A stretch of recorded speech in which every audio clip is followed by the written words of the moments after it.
அனைவருக்கும் வணக்கம். 10ஆம் வகுப்பு கணக்கு இயல் 1 உறவுகளும் சார்புகளும் பாடத்தலைப்பில் பயிற்சி 1.4 7வது கணக்கிற்கான விடையினை இந்த வீடியோவில் பார்க்கலாம். Welcome to Mani math board. கணக்கு எண் 7 கீழே கொடுக்கப்பட்ட ஒவ்வொரு சார்பும் இருபுற சார்பா இல்லையா, உன் விடைக்கான காரணத்தை கூறுக. கணக்கு எண் 7லேயே 2 வினாக்கள் கேட்கப்பட்டிருக்கு. முதல் வினா F from R to R. இதற்கு என்ன அர்த்தம்னா ஆறிலிருந்து ஆறுக்கான சார்பு எஃப் அப்படின்னு அர்த்தம். சார்பானது F of X equal to 2x + 1 அப்படின்னு வரையறை செஞ்சுருக்காங்க.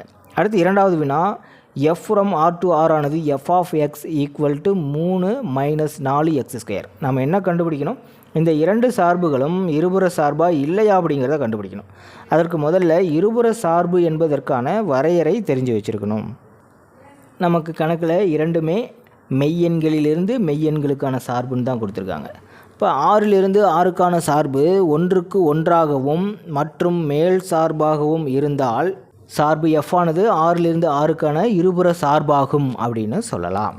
சுருக்கமாக சொன்னால் இந்த சார்பானது ஒன்றுக்கொன்றான சார்பாகவும் இருக்கணும், மேல் சார்பாகவும் இருக்கணும்.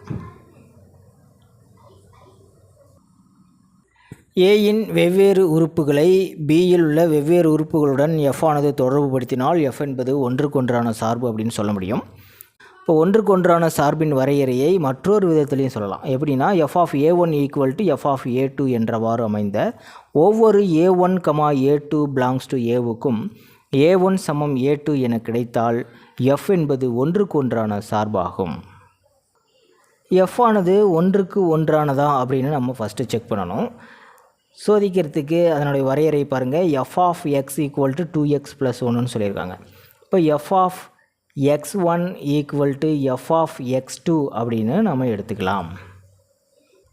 இப்போ எஃப் ஆஃப் எக்ஸில் எக்ஸுக்கு பதிலாக x1 அப்படின்னு நம்ம பிரதியிடும்போது நமக்கு என்ன கிடைக்கும், 2x1 + 1 அப்படின்னு கிடைக்கும். இப்போ x2 அப்படின்னு பிரதியிடும்போது 2x2 + 1 அப்படின்னு கிடைக்கும். இப்போ ரெண்டு பக்கமும் 1 நம்ம கேன்சல் பண்ணிட முடியும். Therefore 2x1 equal to 2x2 அப்படின்னு கிடைக்கும். பெருக்கலாக இருக்கிற 2 அந்த பக்கம் போகும்போது வகுத்தல் ஆயிரும். ஸோ இந்த ரெண்டுக்கும் கீழே இருக்கிற 2க்கு கேன்சல் ஆகிடும்.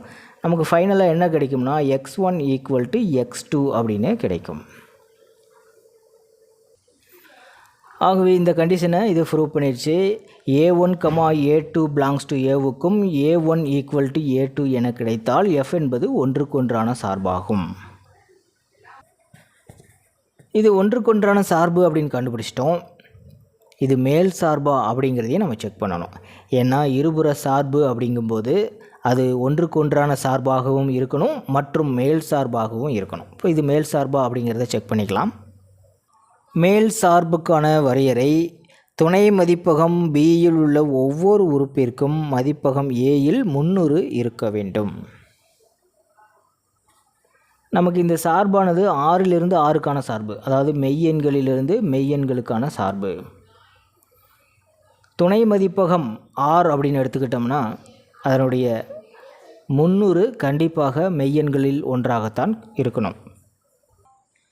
துணை மதிப்பகம் 6ல் உள்ள ஒவ்வொரு உறுப்பிற்கும் மதிப்பகம் 6ல் 300 உள்ளது. எனவே எஃப் ஆனது மேல் சார்பு ஆகும். முதல் கணக்கில் இந்த சார்பு எஃப் ஆனது ஒன்றுக்கு ஒன்றானதாகவும் மற்றும் மேல் சார்பாகவும் இருக்கிறதுனால இந்த சார்பானது இருபுற சார்பாகும். ஃபைனலாக முதல் வினாவிற்கான ஆன்சர் இப்படி எழுதணும். எனவே f from R to R என்ற சார்பு ஒன்றுக்கு ஒன்றாகவும் மற்றும் மேல் சார்பாகவும் இருப்பதால் எஃப் ஆனது 6லிருந்து 6க்கான இருபுற சார்பு ஆகும். அடுத்தது இரண்டாவது வினா F from R to R ஆனது F of X equal to 3 - 4x². பொதுவாக ஸ்கொயர் அப்படின்னு வந்துட்டாவே அது ஒன்றுக்கொன்றான சார்பாக அமைய வாய்ப்பில்லை. எப்படின்னு செக் பண்ணிடலாம். இங்கே சார்பை எப்படி வரையறை செஞ்சுருக்காங்க, f of X equal to 3 - 4x² அப்படின்னு சொல்லியிருக்காங்க. இந்த சார்பானது இருபுற சார்பா அப்படின்னு செக் பண்ணுறதுக்கு இது ஒன்றுக்கு ஒன்றான சார்பாகவும் இருக்கணும், மேல் சார்பாகவும் இருக்கணும். ரெண்டில் ஏதாவது ஒன்று கண்டிஷனை ப்ரூவ் பண்ணல அப்படின்னாவே இது இருபுற சார்பு இல்லை அப்படிங்கிறத சொல்லிட முடியும். இப்போ முதல்ல ஒன்றுக்கு ஒன்றான சார்பா அப்படின்னு செக் பண்ணலாம். ஒன்றுக்கு ஒன்றான சார்பு அப்படின்னா எப்படி இருக்கும், ஏயில் உள்ள வெவ்வேறு உறுப்புகளுக்கு பியில் வெவ்வேறான நிழலுருக்கள் இருக்கும். இப்போ ஏயில் உள்ள 2 உறுப்புகளுக்கு ஒரே ஒரு நிழலுறு தான் சேமாக இருக்குது அப்படின்னாவே இது ஒன்றுக்கு ஒன்றான சார்பு இல்லை அப்படிங்கிறத நம்ம சொல்லிட முடியும். இப்போ பாருங்கள், ஸ்கொயர் இருக்கிறதுனால நாம் f(1) அப்படின்னு முதல்ல f(-1)ன்னு கொடுக்கலாம். இப்போ என்ன கிடைக்கும்? x = நம்ம -1 அப்படின்னு எடுத்துக்கிறோம். f(-1) சமம் 3 - 4 - 1 ஸ்கொயர். therefore 3 - 4ன்னு கிடைக்கும். ஏன்னா -1 ஹோல் ஸ்கொயர் +1 தானே. இப்போ 1 × 4 4 தான். இப்போ 3 - 4 சமம் -1 அப்படின்னு கிடைக்குது. ஸோ -1ன் நிழலுறு -1. இப்போ x சமம் +1 அப்படின்னு எடுத்துக்கலாம். ஸோ f(1) = xக்கு பதிலாக 1 அப்படின்னு கொடுங்க. 3 - 4 1 ஸ்கொயர். therefore 3 - 4 = 1. இப்போ பாருங்கள், இதுவும் r இதுவும் r தான். மதிப்பகமும் துணை மதிப்பகமும் மெய்யெண்கள் தான்.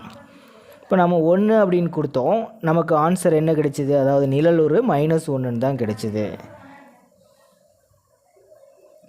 இப்போ -1ன் நிழலுருவும் -1, +1ன் நிழலுருவும் -1 தான்.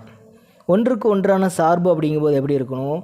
வெவ்வேறான உறுப்புகளுக்கு வெவ்வேறான நிழலுருக்கள் தான் கிடைக்கணும். ஒரே நிழலுரு கிடைச்சதுனால இது ஒன்றுக்கு ஒன்றான சார்பு இல்லை. ஒன்றுக்கு ஒன்றான சார்பு இல்லை அப்படிங்கிறதுனால இந்த சார்பானது இருபுற சார்பாக அமைய வாய்ப்பில்லை. ஃபைனல் ஆன்சர் பாருங்கள், f ஆனது ஒன்றுக்கு ஒன்றான சார்பு இல்லை. ஆகவே f ஆனது இருபுற சார்பும் இல்லை. பயிற்சி 1.4 8வது கணக்கிற்கான விடையினை அடுத்த வீடியோவில் பார்க்கலாம். மேலே இருக்கிற ஐகார்ட் செக் பண்ணிக்கோங்க. இந்த கணக்கில் உங்களுக்கு கூடுதலான விளக்கம் தேவைப்பட்டால் கீழே இருக்கிற கமெண்ட் பாக்ஸில் கேளுங்க. தேங்க்யூ.